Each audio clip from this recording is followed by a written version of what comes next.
to our segment about how readers can determine the accuracy of their online news source with Paul Glader. He's the CEO of Vett Inc. and the founder of VettNews.com. And he's also an associate professor of journalism at the King's College in New York City. Full disclosure, I helped Paul with one of his advisory boards for the college. So glad to have you, Paul. Let's play a clip for our viewers here so they can see about Vett News. That we run, we meaning journalism professors and experts, we look at those three tests and determine if the news organization gets a red light, a yellow light, or a green light. We surface that to consumers, to readers on our browser extension. So you can right now download this browser extension. It will let you know if you're on a site that is red, that is not practicing good journalism ethics, or if you're on one that's green, showing you that it is practicing good journalism ethics. Wow, how did you come up with the concept for Vett News? Because I think Donald Trump would disagree with your assessment there. So, you know, in a world that's so bifurcated between what people think of as fake news on the left and on the right, how did you come up with the metrics to figure this out? Yeah, great question, Julie. So, I think it was February of 2017, I wrote a post on Forbes.com that was responding to emails I was receiving from friends and family asking, what do I read on the right or the left? If I want to read the other side's view, I don't know what's accurate. And so I wrote a post suggesting here are my top 10 media outlets and why. And I threw in some tips of how one can be more media literate and understand the ethics of news organizations. So I wasn't expecting the response I got, which was 1.3 million and growing readers of that post. And there was lots of debates and lots of discussion. And I heard from a lot of people over email and Twitter saying, this really helped us. And could we help you take this forward? Could we build a website? So I thought about it for a while. And this idea came to myself and others to launch what is called Vett Inc., which is the Swedish word that means savvy, is the word vet. So our first product called Vett News, the idea behind it is to make citizens more savvy about what they read and how they engage with news and information. So, but what about the question of bias? Because you mentioned President Trump.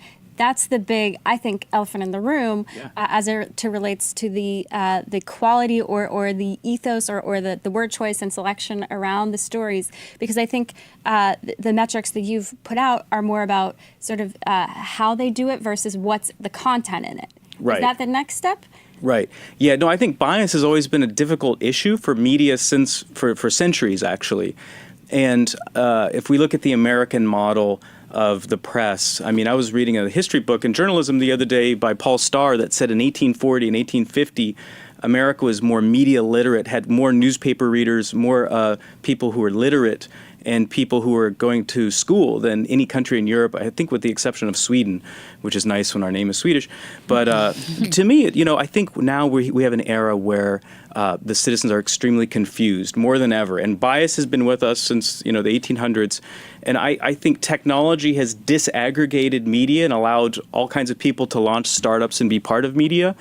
But it's also requiring a new sort of standards and ethics to take place in the new media ecology. And I believe technology, to your question of bias, I think technology has gotten us into this mess or this problem, and it can help get us out of it. But that's the, So to be more specific, I guess, on bias, I think, yes, we have some binary tests, yes or no questions that help citizens understand the ethics of news organizations. But I also think if we can involve technologies like natural language processing, artificial intelligence, blockchain authentication technology, and I'm talking to some of these technologists, and I really believe that in the next 5 years, Vett News and others will be solving this challenge, including not just helping citizens become more savvy, but showing citizens the bias of news organizations as well. But don't you think people almost want to go to news organizations that reinforce their viewpoint? So, for example, when I was growing up, you had the three anchors, right? You had CBS, NBC, ABC. They were all, roughly the same. There was no ideology, I guess. People on the right might say they were ideological, but practically speaking, they were just delivering the news.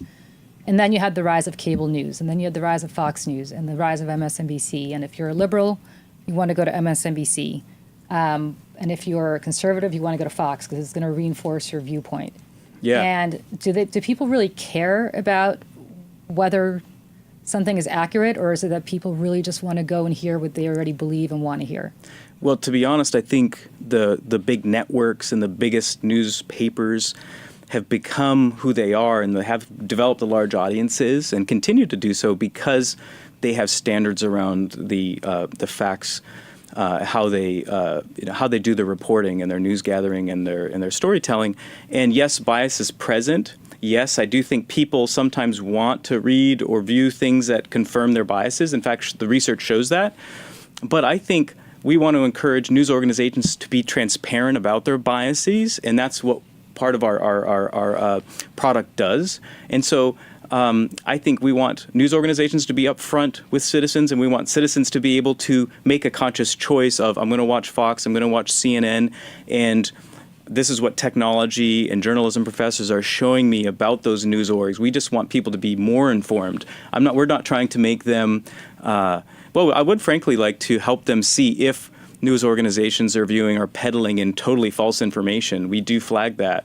But I think there's a difference between what's news organizations promoting totally false information and trying to disrupt nation states and elections versus bias. Those are kind of two different problems, and I think we can help solve both of them, actually. Yeah, well, and I think that's what when President Trump says he doesn't like fake news, he's not talking about he thinks that the false information is wrong. He's talking about the biased information. That's the problem. And Yes. and I work with accuracy in media, and we actually have a rating system around bias specifically. So Yeah. you guys can check that out. For us, we call out liberal bias.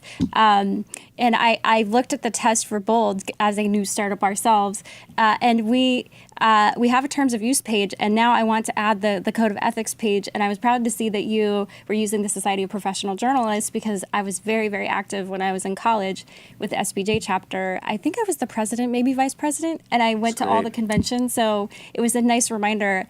Oh yeah, let's put that on our site. So we're yellow right now, but I aspire to be green. We'll put it on the site. So. Great. Yeah, no, and that's wonderful. And the startup ecology going on with startups like platforms like Bold and BuzzFeed and Vice, it's wonderful. It's like we're in the 1800s again of journalism in New York City and other places, with all kinds of new models and new voices and the ability to report news and tell stories. But I think, we want to be a force, frankly, for good, to help encourage organizations to be upfront with their audience of their methods and their approaches, because we think that makes for smarter citizens, more savvy citizens. Yep. No, own your bias. That's one of our, Clay Aiken and I, we harp on that. Own your bias. It's okay to have a viewpoint. Just be transparent about it. Absolutely. So thank you so much, Paul Glader, for joining us. Make sure to Thanks. check out vettnews.com. Thank Correct? you. Vettnews.com? Yeah, that's right. Yeah. All right.